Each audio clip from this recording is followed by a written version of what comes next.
Hello everybody, I am Jmulls of Jmulls Gaming, and it's time for a challenge. Every now and then I like to ask you, yes you, for the wildest, wackiest theories you can possibly come up with for Final Fantasy XIV, and it is my job, nay my duty, to defend them, no matter how outrageous, no matter how unrealistic or flat out wrong they are. I have to give a valiant defense and actually try to convince you that whatever theory you pose to me could end up being correct. And oh boy, did you all challenge me. So strap yourselves in, prepare yourselves, we're going in deep. In before, I'm correct in all of this, by the way. Now, we are going to begin with totally everyone's favorite character, Wuk Lamat. And we have at Gundam GOX bringing to the table, Wuk Lamat is the true Warrior of Light. Our character is an NPC. And you may be going, well, after Dawntrail, kinda felt like that. That will be my first defense. However, think about it. Think about it. What were the lines we heard at the very beginning of the game? And I'm talking all the way back in A Realm Reborn. Hear, feel, think. Do you know why Hydaelyn said these words to us? And why this is the strongest argument that I can make that Wuk Lamat is the actual Warrior of Light and that Hydaelyn was talking to her the entire time? Because Hydaelyn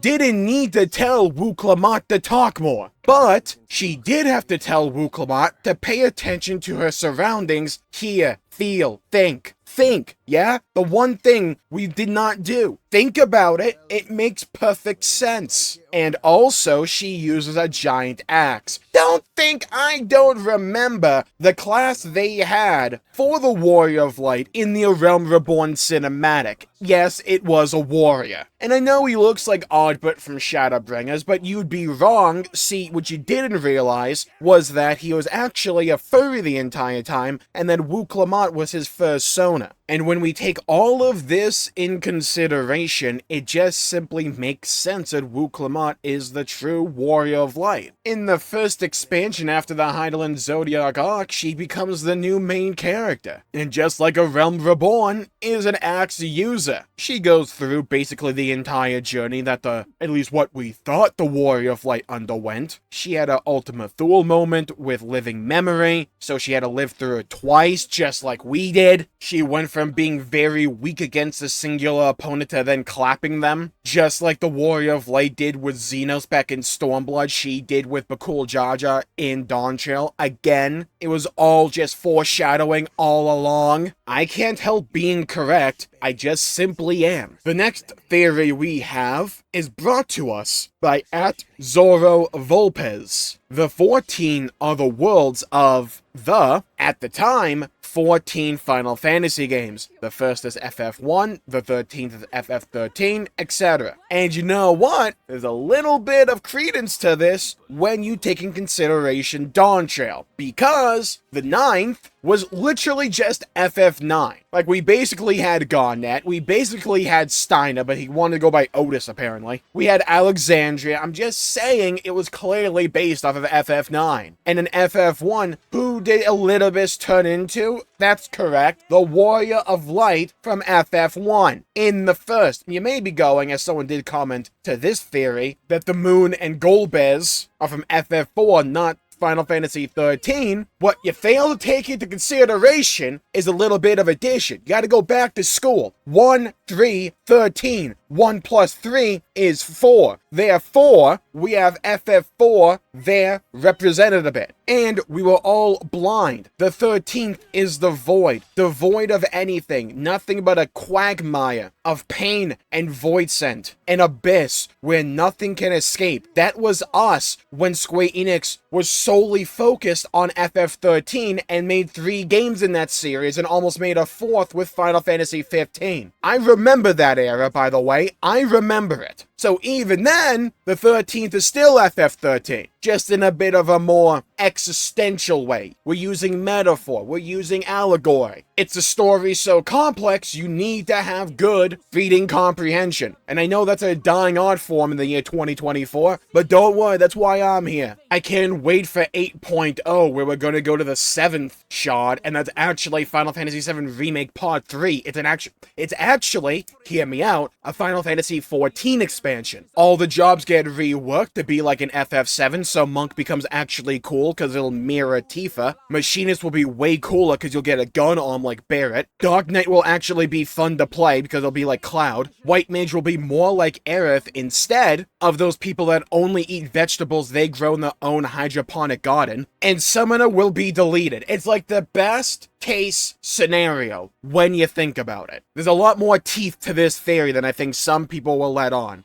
But now, wait a minute, let's go to the Arcadion. We have at Issy Chia V. Metem, the Lalafell announcer in the Arcadion, is actually Mr. President himself. Now, this theory is very easy to make a logical step towards. Not even a leap, a step, if you will. Why? Because the Arcadion is based around wrestling. Can you think of a more apt storyline in all of wrestling than the big twist be that they actually do a "It was me, Austin! It was me all along!" One of the biggest memes to ever come out of wrestling. It's a layup, not even. It's like taking a basketball, having the hoop magically coalesce in front of you, like within your face, and you just gently drop the ball into it like a baby bird, or like an egg into a frying pan. It's that simple. It's that easy. We haven't even seen the president. His voice is probably AI. That's why he's the villain. Or it's the Lalafell's VTuber. It's one of the two. When you think about it, have you ever been able to trust a Lalafell with a mustache in this game? Because I genuinely can't think of an opportunity or a time in this entire game's history where a Lalafell, let alone one with a mustache, let alone one that makes him look like he robs banks in the Wild West, would ever be a good guy. Man's trying to play Red Dead Redemption 3, but I'm on to his ways, yeah? I'm on to his ways. And look, if he turns out to be the president, that means we, as the player, get to be Stone Cold Steve Austin, and we get to go in hitting Stone Cold Stunners on everybody. I want that as an ability. I'll roll Monk just to be able to do that. However, wait a minute, 10 toes in when we're going back to Wuk Lamat. We have at worst 9347. Wuk Lamat will become the leader of the Eorzean Alliance, as I hear everyone on the internet rejoicing. Thanks to her amazing cooking skills, and a character becomes a retired adventurer that helps out new guild members at the guild of their first job to teach new people, and one of them becomes the new MC of Final Fantasy XIV, and we mentor them along the way. Now, think about it, yeah? Use your brain, little bit of knowledge, little bit of experience, combine them, polymerization, think of the foreshadowing. What's the quickest way to a man's heart? Through his stomach. A tale as old as time. That or his balls. However, we had an entire quest line in Dawntrail where Wuk Lamat learns how to cook food, and apparently is actually kind of good at it. Now, I've seen Game of Thrones. What she could do is poison the food of everyone else. They all die. She's next in line, next up to bat, becomes the Emperor of the Eorzean Alliance, and pretty much does what Zeralja wanted to do. And in this broken, shattered wasteland of a world we would find ourselves in, the Warrior of Light would lose all hope. The one person, nay, the person they believed to be a hero turned out to be the world's greatest villain. And they retire in shame and agony, no longer believing in themselves, no longer being able to manifest dynamis to their advantage. So they just become a scuffed Emmett Selk that no one cares about. So they retire and say, you know what, I can't do this anymore, but maybe someone else can. So they go back to the Lancer Guild, as we all started, obviously, because we all wanted to be Dragoons, don't need to lie to me here. Because naturally, when their heart is black as coal, they would revert back to the Black Forest. or the Black Shroud, that's what they call it. Because the Black Shroud is actually a metaphor for the mental state at that point in time. It's foreshadowing upon foreshadowing. And we always hear them complain about how broken the code is backdoors, and why they can't do certain things they really want to do, or the community really wants them to do, because apparently the code for the back end of this game is held together by chicken wire and like duct tape and a prayer. This would give them the perfect opportunity to do Final Fantasy XIV 2. The game ends with a dark note. Wuk Lamat actually reigns supreme, and in this barren wasteland of a world that oddly resembles a furry's version of Mad Max, our new characters, our new warriors of light, must lead the charge to dismantle and oppose this oppressive regime they found themselves in. And instead of Minfilia like we had back in A Realm Reborn, we have the old warrior of light. I'm just saying,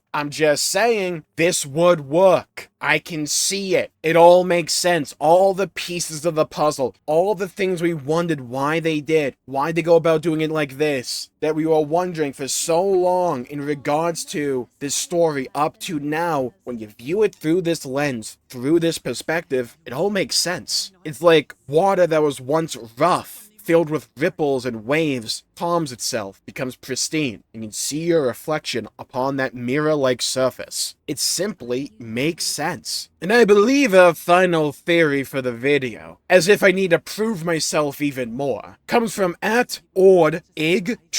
My boy, Papalymo, my words, isn't dead. He's just holding back an astral calamity from occurring on a distant shard. Now, for anyone in the audience who has played World of Warcraft and maybe going, Jmulls sounds a little bit like Medivh. Well, that's because he is. And this is how the theory comes to light. The case is actually that World of Warcraft and Final Fantasy XIV are canon to each other. They were once one connected world that we called Warcraft 3, but then the world split like it's Xenoblade with Klaus, and you have one divergence, that is World of Warcraft. The other one goes full anime, which is Final Fantasy XIV. And that world then sunders to give us the 13 shards in the source. The very, very, very simple timeline. But we never saw the dead body of Papalymo. Now, as we all know, in media, that means that person is definitely alive. Just like Medivh in World of Warcraft, where we didn't know where the jabroni went, turned out he was fighting demons in like some far-off space realm. What I was actually doing was teaming up with my boy Papalymo to take on the Chaos and the Warp from Warhammer 40k. Again, they're all connected, because Papalymo and Medivh are actually custodies from Warhammer 40k. Again, this is a very simple theory. It's just that Papalymo's someone who we could never trust because he knew that Ida was leased all along and just failed to mention that to us, trying to psych us out. That's why, when we had the option to stay behind, to stay with Papalymo and almost certainly win the day there, he cast us aside because he needed the ruse. He needed to pull the wool over our eyes. Heavensward came out in 2015, but by the time Papalymo actually quote-unquote died, it was probably around 2016. Now you may be asking, Jmulls, what expansion was World of Warcraft in during this time? Well, I'm glad you asked. And after a bit of Googling, it was World of Warcraft Legion, which dealt with an interdimensional demonic empire called the Burning Legion. I'm just saying all the pieces of the puzzle coming together. Medivh returned in one of the dungeons that